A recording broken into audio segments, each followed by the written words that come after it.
Good morning to all. Welcome. I'm Bill Pitts, member of the Department of Religion here at Baylor. Welcome to our first session. The theme of this session is introducing the Branch Davidians. Our first speaker this morning is J.Gordon Melton. Dr. Melton is Distinguished Professor of American Religious History at Baylor's Institute for Studies of Religion. Dr. Melton has devoted his scholarly career and work to the study of American religion. He is responsible for the publication of numerous significant books, articles, and reference materials, including Melton's Encyclopedia of American Religion, and more recently, the award-winning Religions of the World, a comprehensive encyclopedia of belief and practice. Dr. Melton is a leading scholar in the study of new religious movements.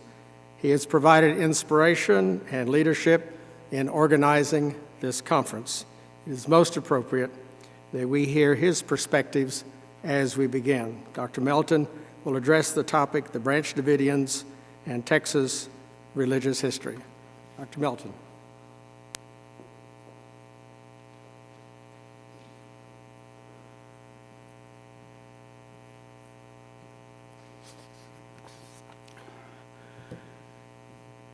I'm the one who gets blamed for putting all of this together today, but it's one of the things that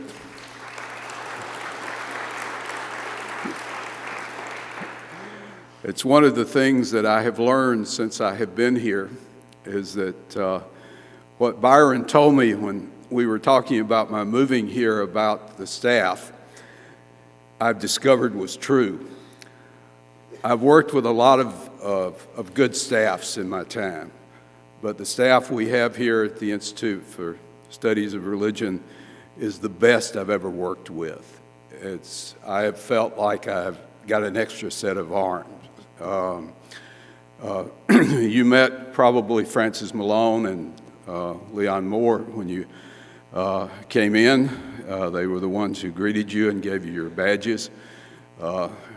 Cameron Andrews is sitting here, and June Pascoe is floating around somewhere, who's been my colleague and assistant. She's been a friend of mine for 40 years, and the last 10 years we've worked very closely together. They are the people who really put this conference together, and I would be remiss if I didn't say thank you to them. And if you would join me.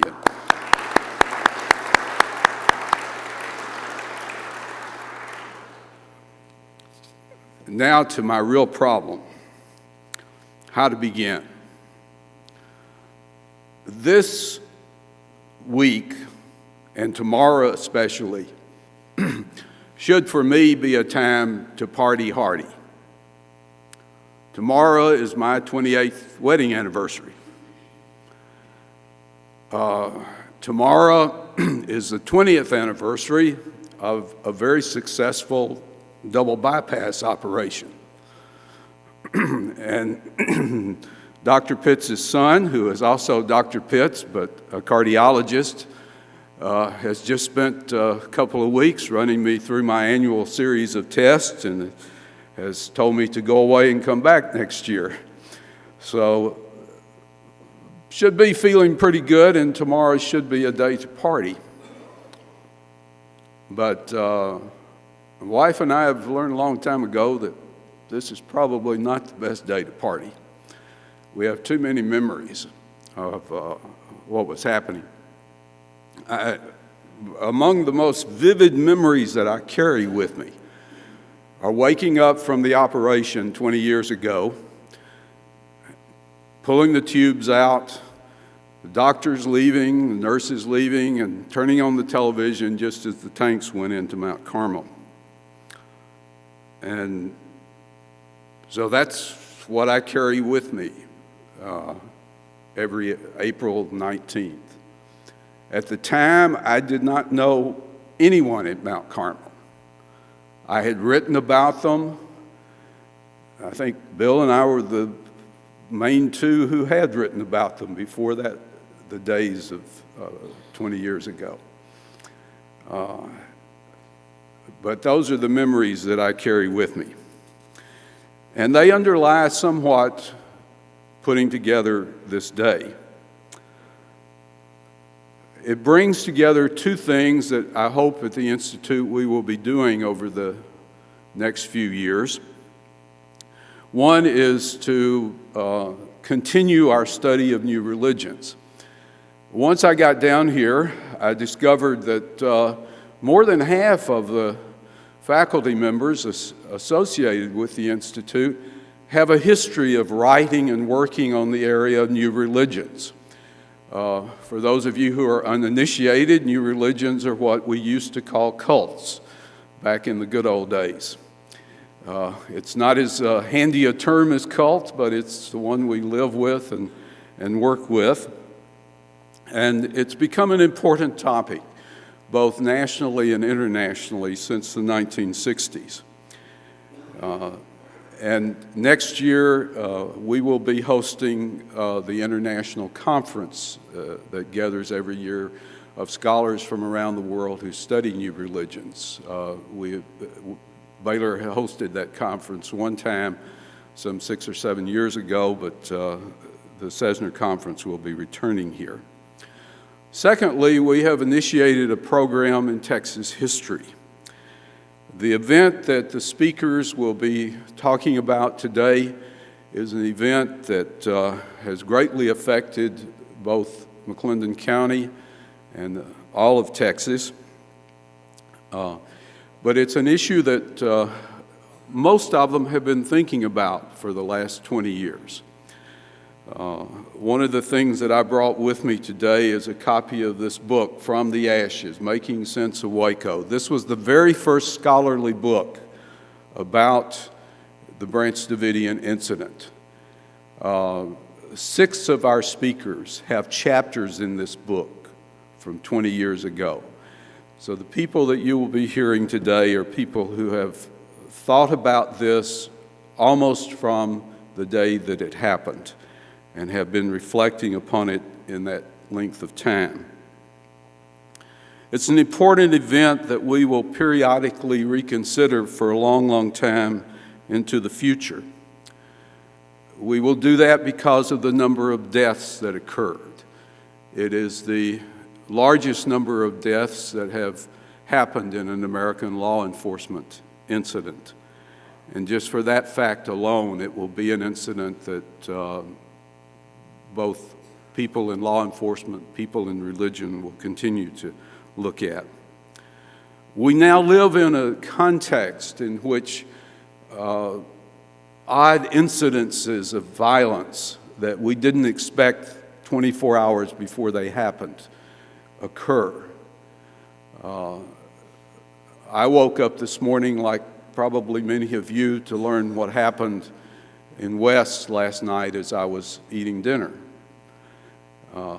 I woke up morning a couple of days ago to learn of what happened in Boston.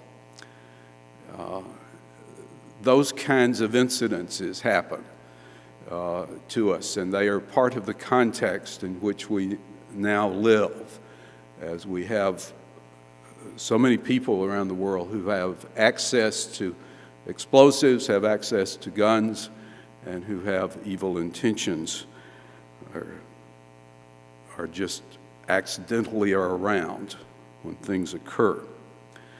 We also live in a context in which religious pluralism is part of our lives. We now live in a country in which there are at least 2,300 different denominations of religion. There are 100 Buddhist groups. There are several hundred Hindu groups. There are 50 or more Muslim groups. Over 1,000 Christian denominations. And while on the one hand, the great majority, over half of the American people, are members of a mere 23 groups, the rest of us are spread out among groups that, if we stop to take a look at, we might wonder, is this really religion? Is this something that we should be concerned about? Because the whole religious spectrum of the world now is here in the United States, is now here in Texas. It's everywhere.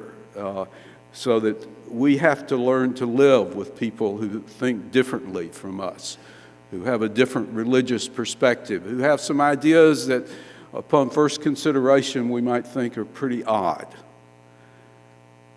pretty strange, behave somewhat differently. Just for those reasons alone, the Branch Davidian incident becomes important. As we approach the Branch Davidian incident and the things that happened at Mount Carmel, we do so with many questions. And probably by the end of the day, we'll have more questions than answers. What we do know to start with is that the primary stories that we have told each other over the last 20 years about what happened at Mount Carmel quickly fall apart with the least bit of examination of that vast amount of material that is now available to us concerning what happened. The first story we commonly tell is the destructive cult story. This is the story that says the folks at Mount Carmel were part of an evil, small, confined little religious group who had evil intentions toward their neighbors and maybe even toward some of their members. It's a popular story. We've told it over and over about different groups that our neighbors are members of over the last generation or two. The second story is the diluted psychopath story. That is, that the folks at Mount Carmel were a bunch of deluded people who had been suckered in by a religious fanatic who was psychologically unstable and who brought them to their end. In both of those stories, the folks at Mount Carmel got their just results, more or less. The third story we tell is the story of the evil government conspiracy, that the government is acting to suppress all of the odd kinds of folk who would exercise their rights to religious freedom. Those stories just don't work for very long once you start looking at the evidence. The folks at Mount Carmel were our neighbors. They're very much like our neighbors today, people who live next door to us. They're not perfect folk, but they're good folk. When you meet the survivors from Mount Carmel, these are people I meet every day wandering around the city that I've lived with my whole life. Their strangeness quotient is no higher than mine. I suspect if I sat and talked with you for any length of time about what I believe, you'd find I hold some pretty strange ideas too. I believe that a 30-year-old carpenter from a part of the world I've never been to is the clue to the meaning of the universe. That's a pretty strange idea in most of the world.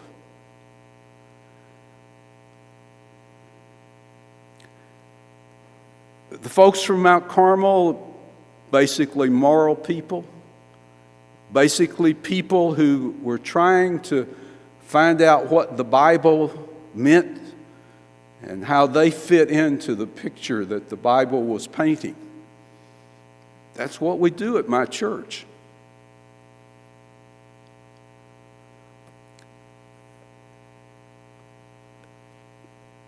The main reason the first two stories fall apart is because of the significant religious continuity between what was happening in Mount Carmel and what was happening in the other churches around Texas, what's still happening today.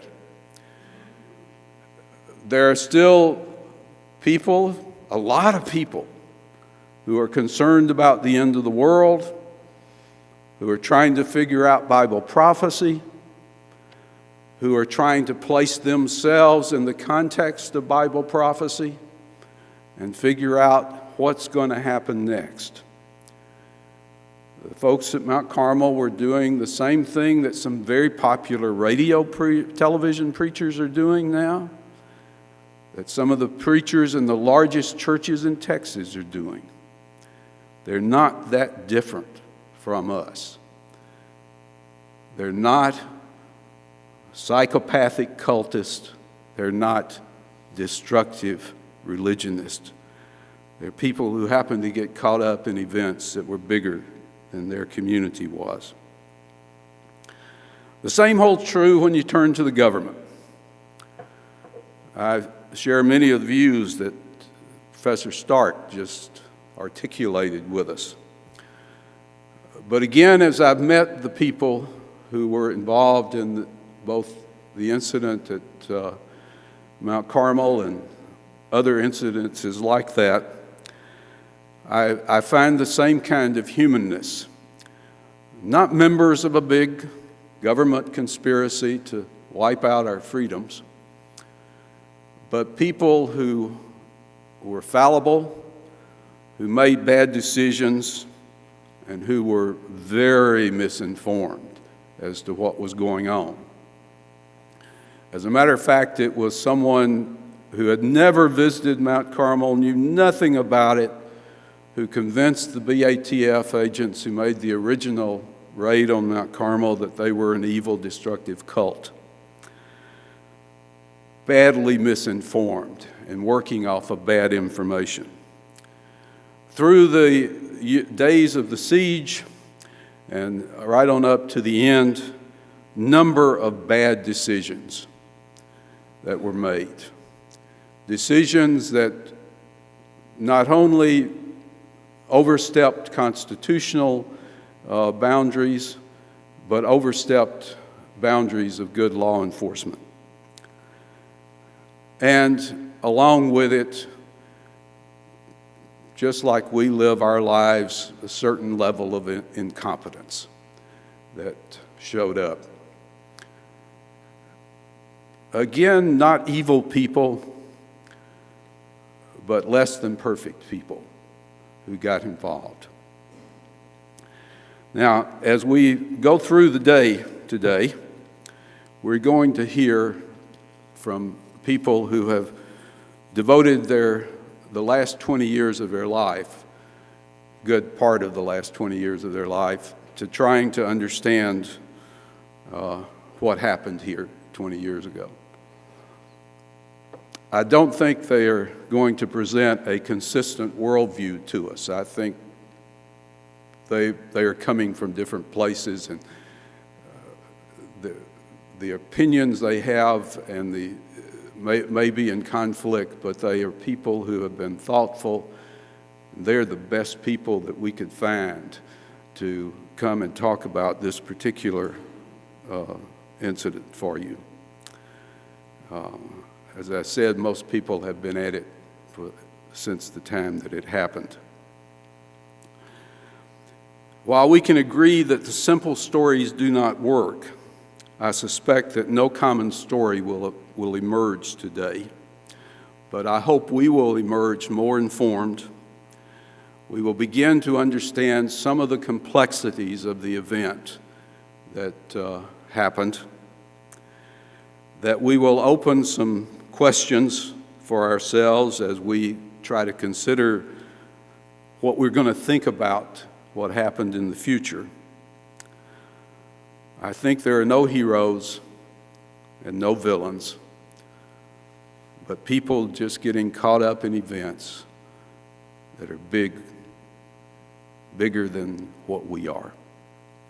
And with those words, I will close my remarks, turn the podium back over to Bill, and I hope that you have an enjoyable day and that the efforts that the Institute has put into putting this together will will work for us. Thank you.